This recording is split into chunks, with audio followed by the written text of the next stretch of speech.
On November 12th, 2020, the PlayStation 5 officially released as well as Marvel's Spider-Man Miles Morales, and the rest of the launch titles for the PS5, pretty unnotable. I mean, most of these games you could have played on PS4 anyway. Miles Morales is the exact same way. So as a result, this launch lineup kind of sucks, but at least it's better than Xbox Series X, which didn't have a notable game for over a year. But in the case of Miles Morales, it seemed to be the big system seller, I guess, for the PlayStation 5. Even though people debate as to whether or not this should even be considered a full game, because it kind of feels like a half game, but it also kind of feels like DLC, but it also kind of feels like something else. So in this video, we're going to try and identify which one properly describes Miles Morales, and in doing so, hopefully giving it a fair and good rating. In my previous video, I talked about one of my favorite things about Marvel's Spider-Man, the music and especially the title screen. So what does this game have in response to that?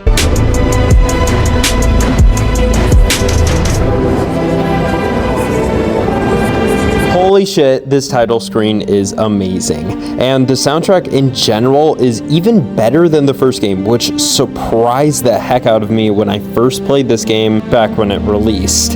However, it's safe to say that Miles Morales somehow was able to have a better soundtrack, and the presentation in general is wonderful. While the graphics and everything doesn't look like that substantially better from the first game, even if you're playing on PS5, the music and especially the snow effects just look so good, and there's other visual effects that definitely catch your eye. It's safe to say that Miles Morales definitely shows what the PlayStation 5 can do. So now that raises the question, is this now a tech demo? Yeah, we have way too many questions to answer in this video. Next, we have to touch into the gameplay front, and I have to say that the gameplay is slightly improved in some ways, but also is worse in others. I think that the game design is definitely worse in this game compared to the first game because it kind of runs out of ideas. There's a lot of pretty bad or just kind of waste of time puzzles in this game that are very forgettable compared to the ones of the first game, which were much more notable. However, the gameplay is also in some ways more fun because of the venom attacks and all of the things that you can do with those, the different gadgets compared to the first game, and I feel like Miles is just a lot more fun to swing around with in New York City compared to Peter. But I will say that I still kind of prefer Peter's playstyle. Peter has a lot more gadgets that he can use, and while Miles definitely makes up for it with the venom attacks, I just kind of preferred messing around with the gadgets, and the invincibility, at least to me, is way too overpowered. Like, you can very easily get around pretty much every single enemy defense, and this includes the Roxxon guys that are supposed to reveal that you are invisible. Yeah, just in general, invisibility is kinda too overpowered for this style of game. But speaking of game design, I think it's worth mentioning that some of the missions in this game are kind of lame or just account to just being boss fights or chase scenes, which eventually get a little bit stale. Now, I understand what they're doing. They're doing a lot of the same beats as the first game while having a little spur of their own creativity, but I can't help but think that this game could have used a little more creativity to it. I mean, seriously, some of the missions in this game kind of get annoying with moving around trains on the subway tracks. Yeah, my favorite way of playing Spider-Man. But also, the side quests are kind of lame, and that's not to say that the side quests in the first game were like fantastic or anything, but there were a lot of them and they were a lot of fun. I was actually really surprised at how short this game was, even to 100%. The first game took me a long time to 100%, and by the time I was done, I was exhausted and I was glad to be done 100%ing it. Miles Morales, I 100%ed it and then thought to myself, wait, that's it? Because I was kind of surprised. I was expecting a lot more from the game.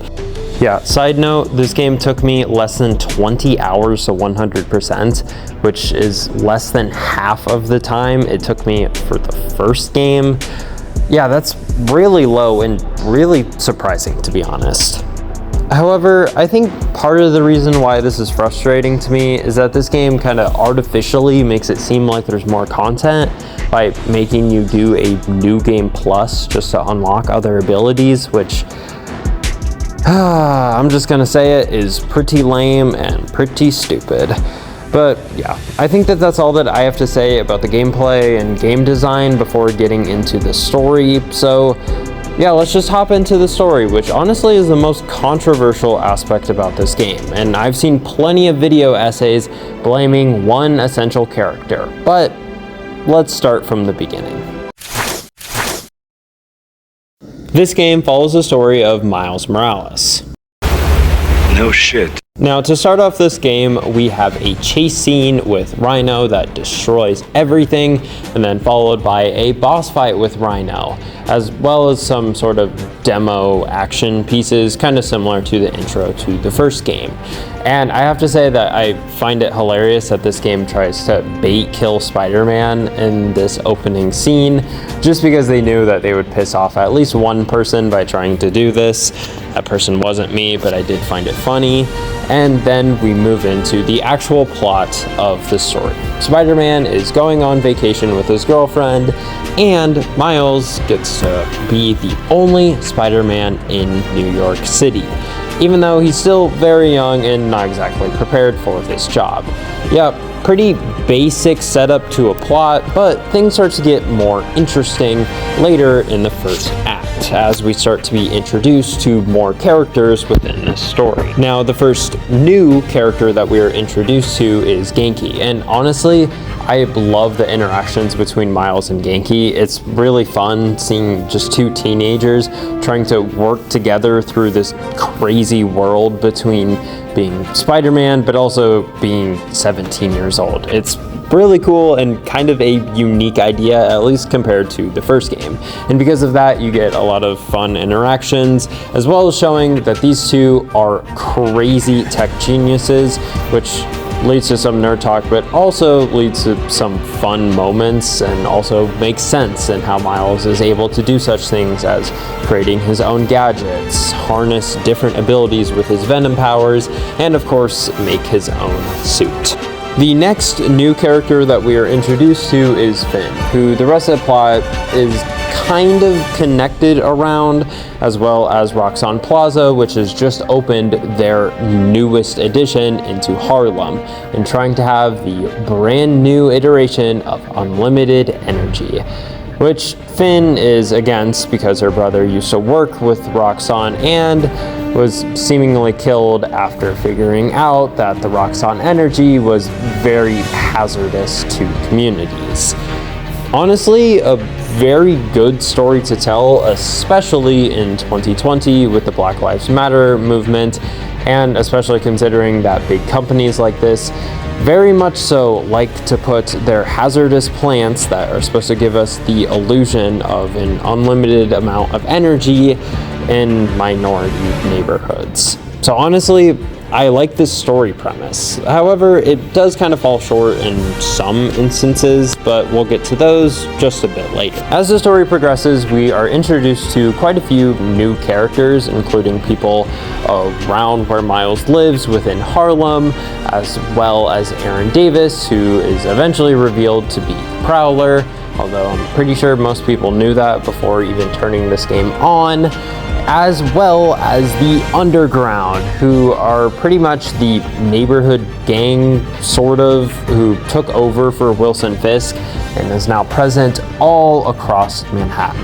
And honestly, the Underground, I kind of like their presence in this game. I don't feel like they're as intimidating as Roxxon, but they are very unique enemies compared to the ones that we got in the first game, so I mean, I'll take it, I guess. You can kind of understand what they're going for, and their motivations are somewhat unique. Miles' main goal with the Underground seems to be trying to figure out who their leader is, which turns out to be the Tinkerer, which is also revealed later on to be Finn.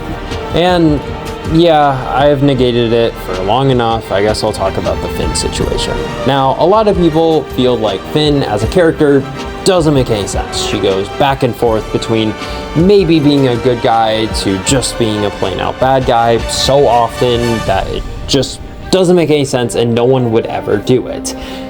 But I disagree, because let's be fair here, Finn is dealing with a death in her family, and pretty much the only person left in her family who cares about her, and honestly might just be the only person left in her family. Rick meant everything to Finn, and losing him in such a brutal way is going to lead her to make some very tough decisions and want to go completely out for revenge against Roxxon. This makes sense. But she's also flipping back and forth between bad and good because she does very much so like Miles and sees Miles as potentially her only friend. However, when Rhino makes fun of Rick and everything that he represented, yeah, Finn took that very, very personally, and it only makes sense for her character to just completely lose it and snap.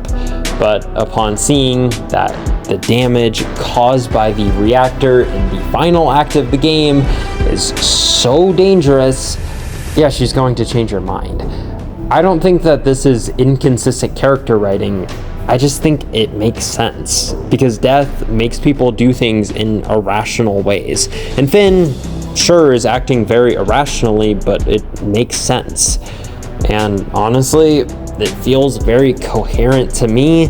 And this, I should add, made perfect sense to me even 3 years ago when I was playing it for the first time. Looking back at it now, everything made sense, everything aligned well, and I don't see that changing at all.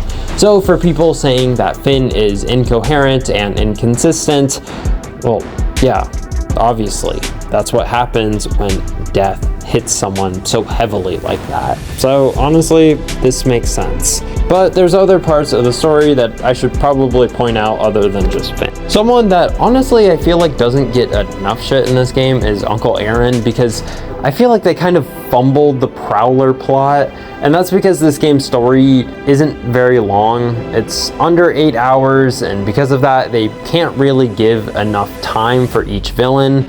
The Prowler doesn't really get much time. Roxxon gets some time, but I would argue not enough. And the main focus is on the underground, which I think gets a fair amount of time, but they probably could have stretched it out a little bit more. But I mean, it's pretty similar to the demons in the first game, so I mean, it's fine. But I wish that the Prowler got a lot more attention in this game, because he is a very interesting character who the dynamics with Miles could be explored in very interesting ways.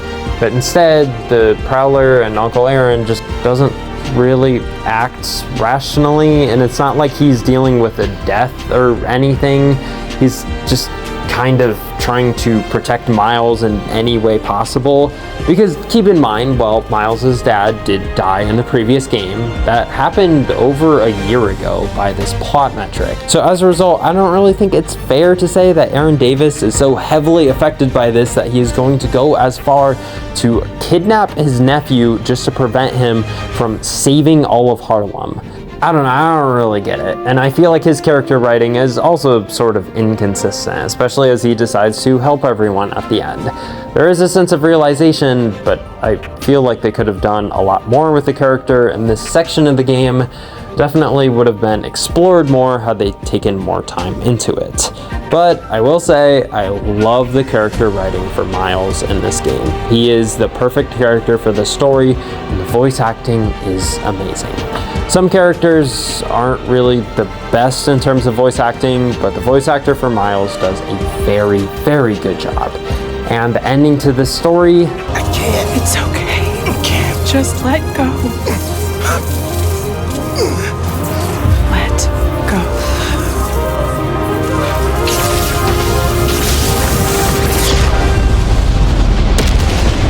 God damn, another tearjerker. I don't know why this series keeps doing this to us. I can only imagine how much I'm going to cry at the end of Spider-Man 2.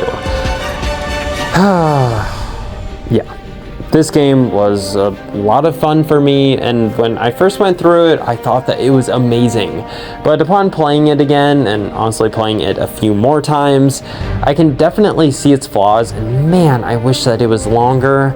But I will say that this feels more like half a game than just DLC, which makes sense that it was priced at $50 and not $70. So as a result, I think that this is fine as is, and honestly, it does create some new ideas that could be explored more in Spider-Man 2. As a result, I am going to give Marvel Spider-Man Miles Morales a solid and decent score of an 8 out of 10.